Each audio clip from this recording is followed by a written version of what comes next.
boat there, Lady Diane, moored up with other boats as well.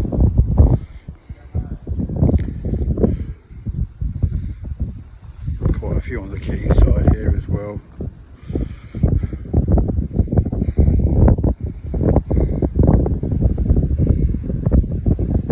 As I said, very windy around here, very exposed, which is okay, but obviously not great for the recording. But as I say, you can see the